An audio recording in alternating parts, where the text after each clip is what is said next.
چچا سام کے نام تیسرا خط، سعادت حسن منٹو۔ چچا جان تسلیمات، بہت مدت کے بعد آپ کو مخاطب کر رہا ہوں۔ میں دراصل بیمار تھا، علاج اس کا وہی آب نشاط انگیز تھا ساقی، مگر معلوم ہوا کہ یہ محض شاعری ہی شاعری ہے۔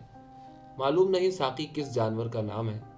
آپ لوگ تو اسے عمر خیام کی رباعیوں والی حسین و جمیل فتنہ ادا اور عشوہ طراز معشوقہ کہتے ہیں، جو بلور کی نازک گردن سراہیوں سے اس خوش قسمت شاعر کو جام بھر بھر کے دیتی تھی۔ مگر یہاں تو کوئی مونچھوں والا بد شکل لونڈا بھی اس کام کے لیے نہیں ملتا۔ یہاں سے حسن بالکل رفو چکر ہو گیا ہے۔ عورتیں پردے سے باہر تو آئی ہیں، مگر انہیں دیکھ کر جی چاہتا ہے کہ وہ پردے کے پیچھے ہی رہتی تو اچھا تھا۔ آپ کے میکس فیکٹر نے ان کا حلیہ اور بھی مست کر کے رکھ دیا ہے۔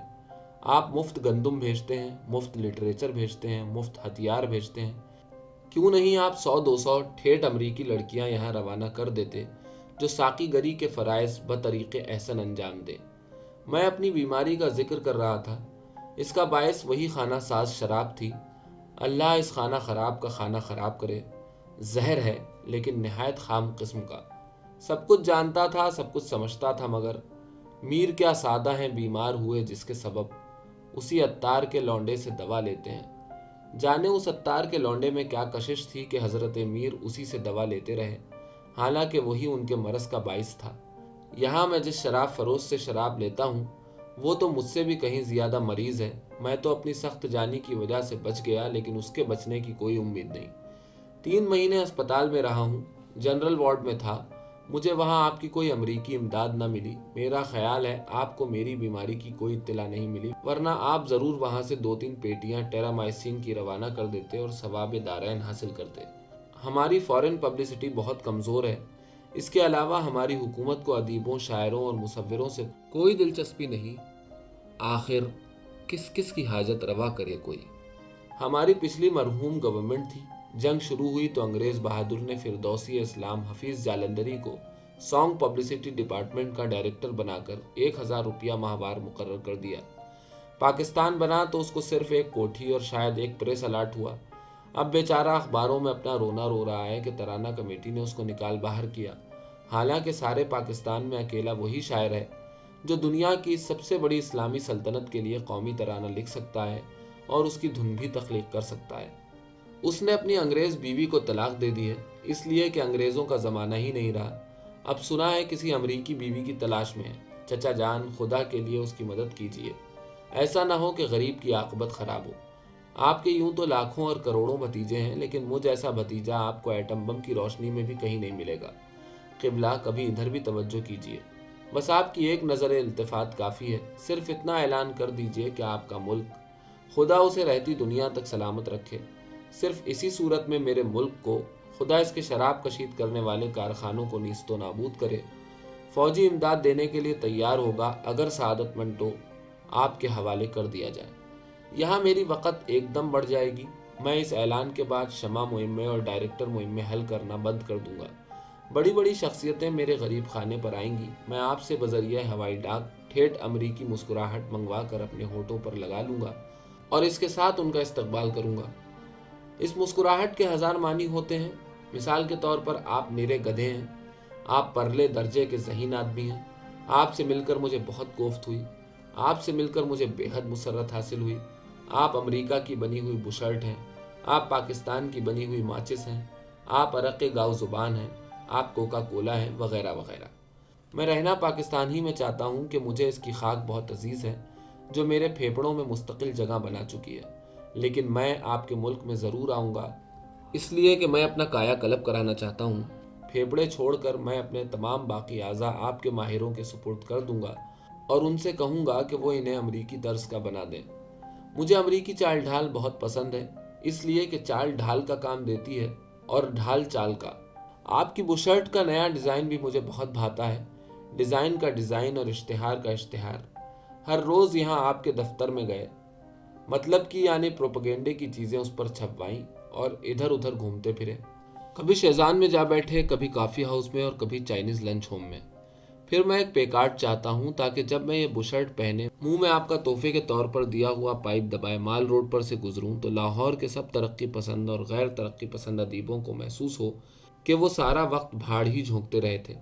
لیکن دیکھیے چچا جان، اس کے پیٹرول کا بندوبست آپ ہی کو کرنا پڑے گا۔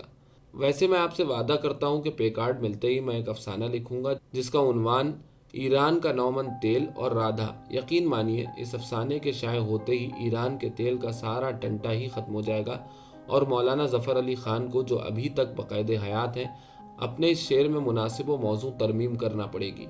وائے ناکامی کے چشمے تیل کے سوکھے تمام، لے کے لائیڈ جارج جب بھاگے کنستر ٹیم کا۔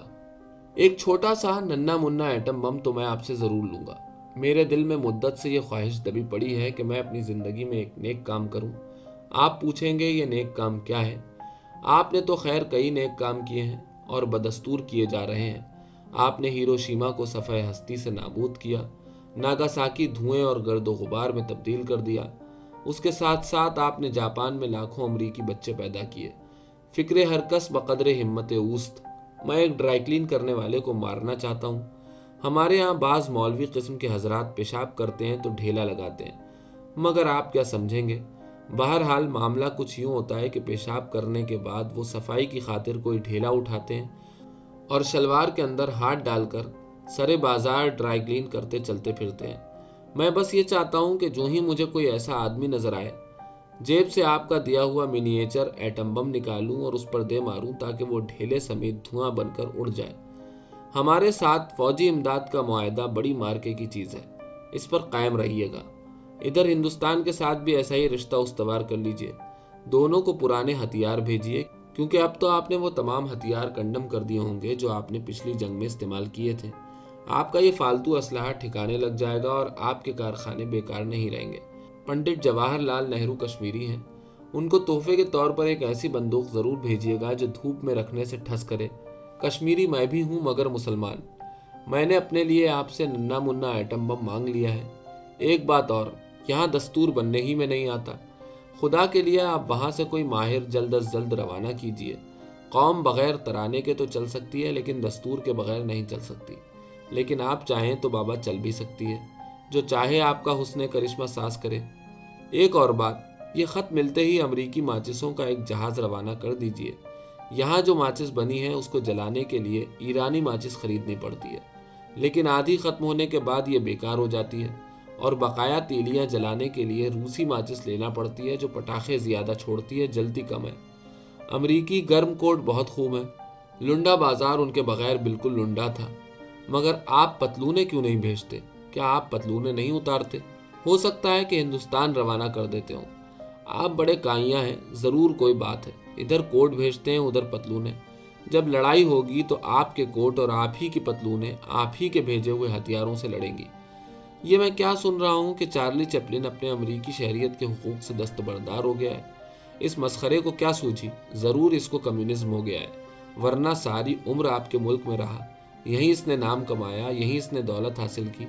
کیا اسے وہ وقت یاد نہ رہا جب لندن کے گلی کوچوں میں بھیک مانگتا پھرتا تھا اور کوئی پوچھتا نہیں تھا؟ روس چلا جاتا، لیکن وہاں مسخروں کی کیا کمی ہے؟ چلو انگلستان ہی میں رہے، اور کچھ نہیں تو وہاں کے رہنے والوں کو امریکنوں کا سا کھل کر ہنسنا تو آ جائے گا۔